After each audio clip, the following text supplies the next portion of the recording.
Okay, good morning everyone. Today in political science we are going to discuss chapter number 4.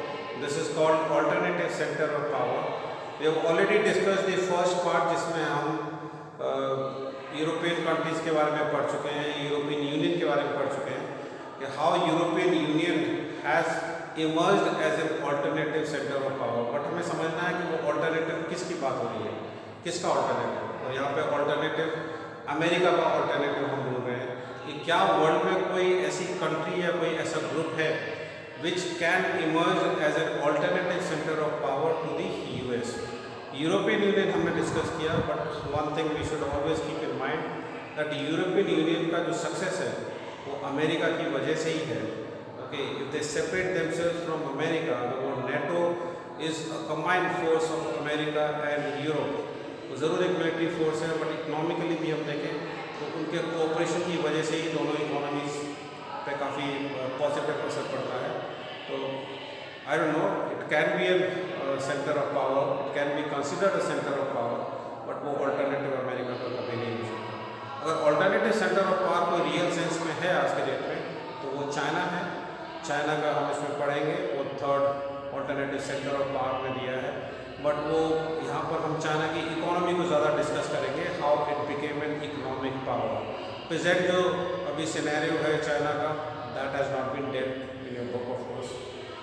But today we are going to focus on ASEAN. There was some problem in recording, so I am re-recording this. That is now you find lot of things written on this board. Now ASEAN के details पहले देख लेते हैं. ASEAN 1967 में Bangkok में एक declaration हुआ और उस डिक्लेरेशन में 5 कंट्रीज़ ने पार्टिसिपेट किया. ये 5 कंट्रीज़ थे Indonesia, Malaysia, Philippines, Singapore and Thailand. उन्होंने वो बैंकॉक डिक्लेरेशन साइन किया और ASEAN फॉर्म हो गया, association of south east Asian Nations. बाद में इसमें और कंट्रीज़ इसमें ऐड होते चले गए और वो 5 कंट्रीज़ में और ऐड हुए. वो थे Brunei Darussalam, Vietnam, Lao PDR, Cambodia and Myanmar. आपको याद रखना है कि ये फाउंडर मेंबर कंट्रीज़ हैं. शुरुआत के जो 5 कंट्रीज़ हैं जो कि बैंकॉक डिक्लेरेशन में ASEAN फॉर्म किया है उन्होंने, और ये 5 कंट्रीज़ हैं जिन्होंने बाद में ASEAN को ज्वाइन किया. Of course all 10 are members of the ASEAN today, but 5 पहले थे, 5 बाद में आए हैं. ओके, इनके अगर लोगों की बात करें तो लोगों भी यही बताता है कि उसमें 10 स्टॉक्स हैं ऑफ पैडी. ये राइस ग्रोइंग एरिया है, राइस ईटिंग पीपल हैं यहाँ पर. राइस इनके लिए बहुत सीक्रेट एंड इम्पॉर्टेंट है, इसलिए इन्होंने राइस को, पैडी को सिंबल लिया है एंड उसका एक बंडल की तरह इनका लोगो है.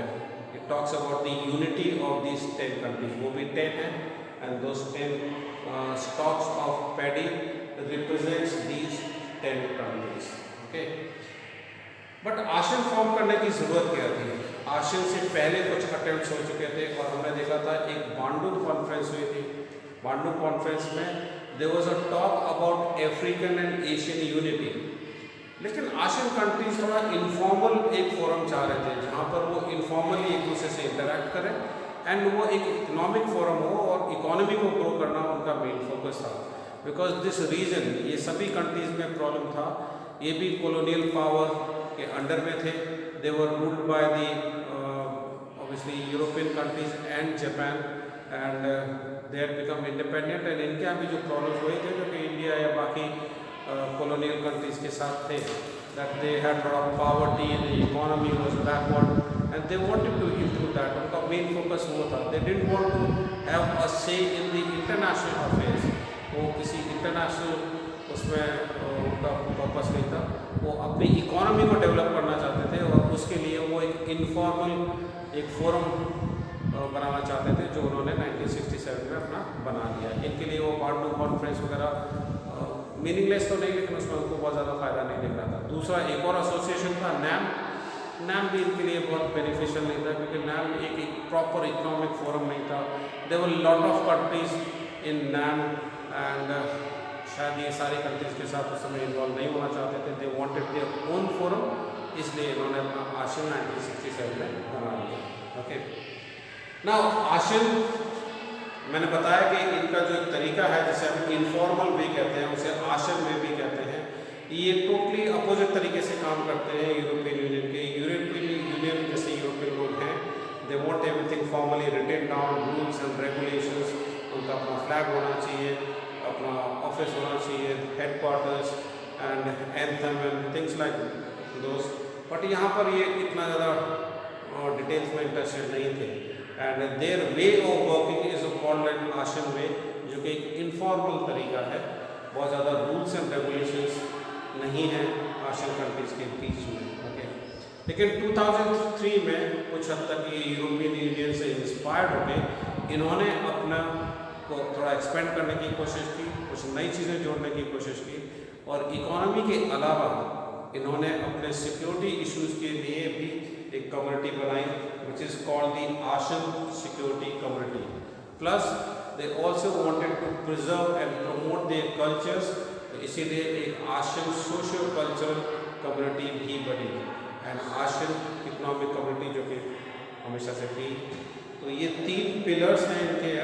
Asian security community, ASEAN security community का मतलब ये है कि इन कंट्रीज़ के बीच में भी अपने काफ़ी सारे टेरिटोरियल डिस्प्यूट्स हैं, एंड इनका मकसद है कि ये टेरिटोरियल डिस्प्यूट्स कहीं वॉर या एक किसी आर्म्ड कन्फ्लिक्ट में कन्वर्ट ना हो जाए, इसीलिए बातचीत से ये मसला सॉल्व हो सके, इसीलिए इन्होंने अपना सिक्योरिटी कम्युनिटी इस्टेब्लिश किया है। Okay, and will see that they also achieve through this, and उन्होंने कम्बोडियन कन्फ्लिक्ट को ख़त्म करने में मदद की है। द ईस्ट टिमोर क्राइसिस वो ख़त्म हो चुका है, and this they meet annually to discuss East Asian cooperation. इनका फिर भी मेन फोकस हमेशा से इकोनॉमी रहा है, and they have established a free trade area. India has also joined them. India ने भी आशियन कंट्रीज के साथ एक एग्रीमेंट साइन किया, and India and ASEAN have also established a free trade area, और ये 2010 के बाद ऑपरेशनल है। इंडिया ने भी अपना फोकस चेंज किया, जो हम हर प्रॉब्लम के लिए या हर चीज़ के लिए, हर ट्रेड के लिए हम जो वेस्टर्न कंट्रीज़ की तरफ ज़्यादा फोकस करते थे। With the coming of Manmohan Singh government, he focused on this eastern side, and he called this policy as look east policy, which has been revised by the new government जो कि 2014-15 में form हुई। उन्होंने फिर इसको लुक ईस्ट पॉलिसी को act east policy कहना शुरू कर दिया। ओके, तो पहले तो फोकस हमारा चेंज हुआ इंडिया का कि हम वेस्टर्न की तरफ ही हमेशा इंक्लाइंड रहते हैं। These are also the fastest growing economies हैं, इनकी भी इकोनॉमीज अच्छी हैं, इनके साथ ट्रेड करने में बेनिफिट होगा, और इसीलिए हमने अपना लुक ईस्ट पॉलिसी बनाया, जो बाद में अभी एक्ट ईस्ट पॉलिसी कहलाती है। Okay, so you see this caricature of Manmohan Singh when he is saying कि आशियन के साथ we'll have to get used to the competition that is being obviously given to us by ASEAN. Okay, तो India को अगर grow करना है तो फिर हमें इंटरेक्ट करना होगा। ASEAN India free trade agreement came into effect in 2010. ASEAN's strength, however, lies in its policies of interaction and consultation with member states, with dialogue partners and with other non-regional cooperations organizations. It is the only regional association in Asia that provides a political forum where Asian countries and the major powers can discuss political and security concerns. Okay, और यहाँ पर हम देखते हैं कि एक summit हुई new Delhi में, इंडिया में, and this is called ASEAN India Commemorative Summit 2018 to commemorate the silver jubilee of India and ASEAN partnership in New Delhi on 25th January 2018. Okay, now the second part of this chapter, in fact the third alternative center of part हम पढ़ेंगे, वो है China. But यहाँ पे हम China की economy पे focus करेंगे, उसके पॉलिटिकल एंड सिक्योरिटी इश्यूज की बात इसमें नहीं करेंगे। वील सी कि how China grew from obviously poor country, poverty बहुत थी, पॉपुलेशन बहुत थी, एंड वो एक कैसे डेवलप कंट्रीज में कन्वर्ट हुई, उसको हम देखेंगे। Okay, to understand this you have to divide this rise of China into two parts. First part में what China did was that China closed its doors. उन्होंने अपना वेस्टर्न वर्ल्ड या in fact totally दुनिया से ही अपने आप को politically and economically cut off कर दिया। Okay, they sever their ties. उन्होंने न किसी कंट्री की में विजिट करना या ना ही उनसे इंटरेक्ट करना, ना ही उन्हें अपने यहाँ आने देना। तो they cut off their ties with the entire world. Their purpose was कि हम पहले अपने आप को इंटरनली स्ट्रॉन्ग करेंगे। We will not take aid from western countries, we will not take help from them, और पहले हम अपनी इकोनॉमी को खुद ही ठीक करने की कोशिश करेंगे। Because China was an agricultural economy, वो एग्रेरियन इकोनॉमी थी जैसे कि रशिया की थी या हमारी है, और उन्होंने अपने एग्रीकल्चर पर फोकस किया। They try to improve their agriculture and अपने रिसोर्सेज को यूज़ करके उन्होंने अपने हैवी इंडस्ट्रीज़ को लगाना शुरू किया।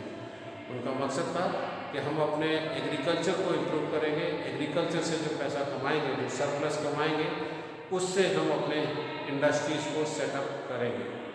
ये मॉडल शुरू में काफ़ी कुछ हद तक कामयाब रहा एंड उनकी इकोनॉमी भी ग्रो करती रही around 5 to 6%. But there was a problem. There was a problem, and the problem lies here that their population was also growing at 2 to 3%. तो उनकी इकोनॉमी ग्रो हो रही थी 5 to 6%, लेकिन 2 to 3% से उनकी पॉपुलेशन भी ग्रो हो रही थी। अगर इसे कंपेयर करें इंडिया से, तो हमने पढ़ा था दैट 1951 से 1981 का जो फेज़ है, that is known as the phase of population growth. Okay, population explosion जो बोलते हैं, phase of population explosion 1951 to 1981। उस समय हमारी जो पॉपुलेशन ग्रोथ थी वो थी 2.2%, अभी ये 1.6% है। तो that will give you an idea कि 2 to 3% एक काफ़ी ज़्यादा पॉपुलेशन ग्रोथ रेट है। ओके, बिकॉज उनका पॉपुलेशन का साइज ऑलरेडी ज़्यादा था लाइक इंडिया, एंड अगर वो ग्रो कर रही है 2 to 3%, तो काफ़ी हद तक जो इकोनॉमी में अचीव कर रहे हैं 5 to 6%, वो काफ़ी नेगेटिव हो जाता है। 5 to 6% में से अगर 3% निकाल दें तो फिर इफेक्टिवली जो ग्रोथ हुई वो 2 to 3% की हुई। Okay, but they required technology and foreign exchange, क्योंकि अब उन्हें टेक्नोलॉजी की अगर ज़रूरत है, टेक्नोलॉजी वेस्टर्न वर्ल्ड के पास है। इन द मीन टाइम अभी तक जो उनका काम चल रहा था वो था they were getting some aid and technology from Russia, okay, USSR उसमें, because ये दोनों ही कम्युनिस्ट कंट्रीज थे। तो with the cooperation of USSR they were trying to improve their economy, but they soon realized कि हम बहुत आगे जाने वाले नहीं हैं and we might face problems, and जब stagnate करने लगी उनकी इकोनॉमी, then 1978 में उन्होंने एक नई पॉलिसी अपनाई जिसे कहते हैं ओपन डोर पॉलिसी। 1978 की ओपन डोर पॉलिसी वही है जो हमने 1991 में अपनाई थी, जिसे हम कहते हैं लिबरलाइजेशन। लिबरलाइजेशन में जो हमने किया था that we open the market, we allowed the multinational companies to come into India, invest into India, and trade started with these countries.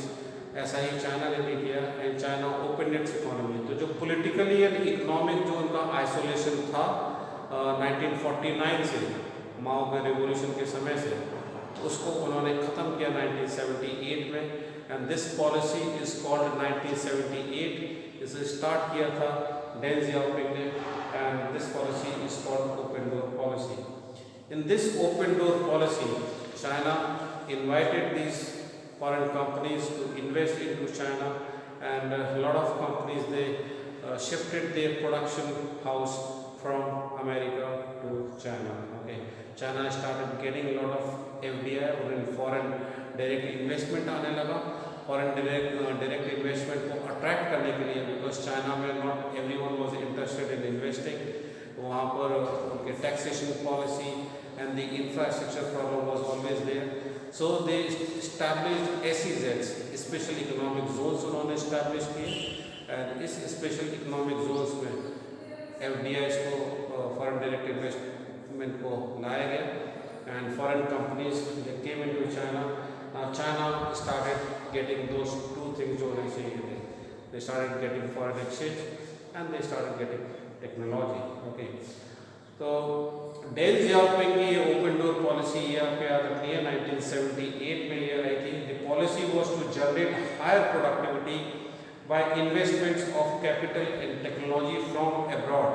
पहले ये capital and technology सब ये अपना within the country कोशिश कर रहे थे, but that did not take them far. Okay, initial they have been success and उनका base एक तरीके से तैयार हो गया था, and 78 में they started getting a lot of investment. China followed its own path in introducing a market economy. Chinese did not go for that shock therapy. Suddenly उन्होंने एक ही उसमें changes नहीं लाए. They did not open the agriculture and industry and every sector. They did not open in one go. And the smart thing they did was that they brought in privatization first in agriculture. India did the opposite thing. We brought in privatization first in the manufacturing sector, and then हमने अपने agriculture sector को बचा के रखा. And now we are trying to do that, and the government is facing opposition because of that. Okay. तो यहाँ पर China ने what it did was the privatization of agriculture उनका start होता है 1982 में. 1978 में वो policy लेकर आते हैं, open door policy. 1982 they started privatizing their agriculture. Okay. And the industries were privatized as late as 1998. उन्होंने अपने इंडस्ट्रीज में प्राइवेटाइजेशन बहुत बाद में लेकर आए. 1998 में प्राइवेटाइजेशन इन एग्रीकल्चर वो पहले लेकर आए और उनकी एग्रीकल्चर तेजी से ग्रो करने लगी. ओके, ट्रेड बैरियर्स वर एलिमिनेटेड. जो टैक्सेशन पॉलिसी होती है कि आप बाहर के सामान पर बहुत ज़्यादा टैक्स लगाते हैं, उसको कम करना शुरू किया. ट्रेड बैरियर्स हटाए जाने लगे. And trade barriers were eliminated only in special economic zones. Okay, केवल special economic zones में उन्होंने, जिससे कि उनकी डोमेस्टिक कंपनीज सर्वाइव कर सके, और केवल स्पेशल इकोनॉमिक जोन्स में उन्होंने ट्रेड बैरियर्स को कम किया. Where foreign investors could set up enterprises. In China the state played and continue to play a central role in setting up the market economy. अभी भी इकोनॉमी को control वहाँ की स्टेट मतलब गवर्नमेंट ही करती है. And government has not privatized everything. Okay, so even though they have invited foreign companies, foreign investment वहाँ आया है, बाहर की कंपनीज आई हैं, and फिर भी जो गवर्नमेंट है उनका रोल अभी भी है. The new trading laws and the creation of special economic zones led to a phenomenal rise in foreign trade. Important destination for foreign direct investment. China एक important destination बन गया for everyone who wanted to invest. It has large foreign exchange reserves that now allow it to make investment in other countries. China is now making investment into a lot of countries. We see Chinese companies almost going into every country.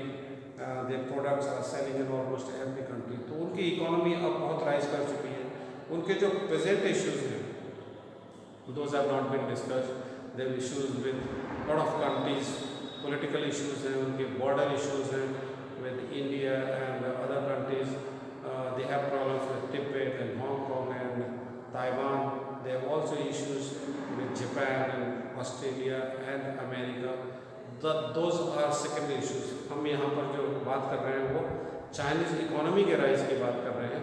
तो उसको हम दो phase में divide करके हमने देखा. First phase was when China tried to develop its own its own by utilizing its own resources, by improving its agriculture and trying to use the agriculture surplus and setting up the industries. कुछ हद तक उन्हें वहाँ पे कुछ success मिली and they started growing at 5 to 6%.